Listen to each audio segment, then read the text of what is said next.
Assalamualaikum warahmatullahi wabarakatuh. Selamat pagi dan salam sejahtera untuk kita semua. Yang terhormat Bapak Dosen Hairul Ummah BK SPD MPD. Kali ini saya akan membawakan sebuah pidato singkat yang bertemakan pergerakan mahasiswa Toli-Toli sebagai agen perubahan.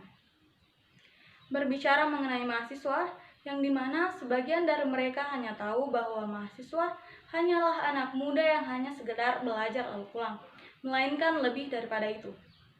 Mahasiswa merupakan salah satu peran penting sebagai agen perubahan. Menjadi mahasiswa berarti menjadikannya sosok pemuda-pemudi yang memiliki pemikiran dan kemampuan mental yang lebih tajam dan telah terlatih. Banyak dari mereka yang tidak tahu bahwa mahasiswa bukan hanya mahasiswa Toli-Toli, melainkan seluruh mahasiswa itu dituntut untuk berpikir lebih panjang dan lebih luas, menganalisis sebuah permasalahan, dan bukan hanya sekedar menganalisis, melainkan mencari dan menemukan solusi yang mampu menangani sebuah permasalahan. Sebagai agen perubahan, mahasiswa Toli-Toli tentu saja telah mempersiapkan diri untuk membuat perubahan-perubahan ke arah yang lebih baik, namun dengan tidak melupakan nilai luhur bangsa dan jiwa Pancasila sebagai dasar fundamental. Sebagai salah satu pergerakan mahasiswa Toli-Toli, di sini ingin menyuarakan mengenai dunia kampus, yang dimana kerap kali terjadi tindakan yang dalam bahasa kasarnya tindakan semena-mena. Seperti yang kita ketahui bersama bahwa tindakan semena-mena adalah tindakan yang sangatlah tidak baik dan merugikan salah satu pihak di antaranya. Tindakan semena-mena yang ingin saya suarakan di sini mengenai tindakan dari beberapa oknum dosen yang amat sangat gampang dalam mengubah jam pembelajarannya. Contohnya, jam pembelajarannya yang awalnya jam 8 tiba-tiba dipindahkan ke jam 14.00. Hal ini tentu saja merugikan bagi mahasiswa. Kenapa merugikan bagi mahasiswa? Karena banyak dari mahasiswa yang mempunyai pekerjaan sampingan. Pekerjaan sampingannya untuk apa? Tentu saja untuk membantu pembayaran biaya kuliah yang tentu saja tidak sedikit. Nah, jadi apabila ada dosen yang mengubah jam pembelajaran secara tiba-tiba, maka mahasiswa yang mempunyai pekerjaan sampingan tersebut akan kehilangan salah satu di antaranya. Entah tidak masuk jam pembelajaran atau tidak masuk kerja. Padahal, awalnya mahasiswa tersebut bisa melakukan bahkan mendapatkan keduanya.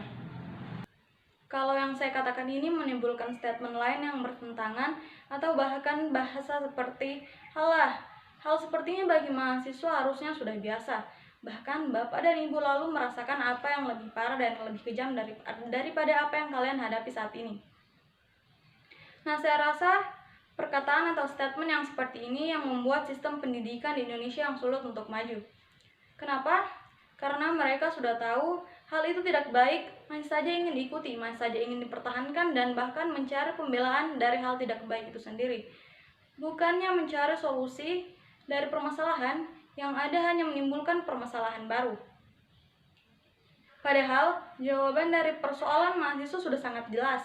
Terkadang, memang ada beberapa orang yang ingin dimengerti namun sulit untuk mengerti. Kemudian hal lain yang ingin saya sampaikan di sini mengenai pergerakan mahasiswa Toli-Toli sebagai agen perubahan. Sebagai agen perubahan, hendaknya mahasiswa Toli-Toli lebih pintar dalam menggunakan sosial media. Karena dengan sosial media, kita bisa membuat perubahan bukan hanya di dunia kampus, melainkan bisa merubah negara kita menjadi lebih baik lagi. Baru-baru ini ada kasus seorang pemuda yang masih berstatus sebagai mahasiswa membuat perubahan yang amat sangat besar, membuat perubahan yang membuat masyarakat bangga dan berterima kasih terhadap dirinya. Padahal yang dilakukannya bukan berteriak seperti demo, melainkan melakukannya seorang diri dengan membuat sebuah video yang akurat mengenai infrastruktur sebuah daerah. Lalu video yang dibuatnya diuploadnya ke salah satu sosial media yakni TikTok. Namun siapa sangka video yang dibuatnya bisa menjadi pembicaraan di halayak umum dan mendapatkan perhatian oleh pemerintah setempat. Dan terjadilah perbaikan infrastruktur di daerah tersebut. Pemuda itu bernama Bima, pemuda yang berani menyuarakan ketidaknyamanan terhadap daerahnya, pemuda yang mampu membuat perubahan hanya dengan sosial media. Dengan adanya kasus Bima ini diharapkan kepada mahasiswa Toli-Toli dapat mencontoh Bima dan menjadi Bima-Bima selanjutnya. Seperti yang dikatakan oleh Insinyur Soekarno, beri saya 10 pemuda, niscaya akan kuguncang dunia. Sekian pidato singkat dari saya.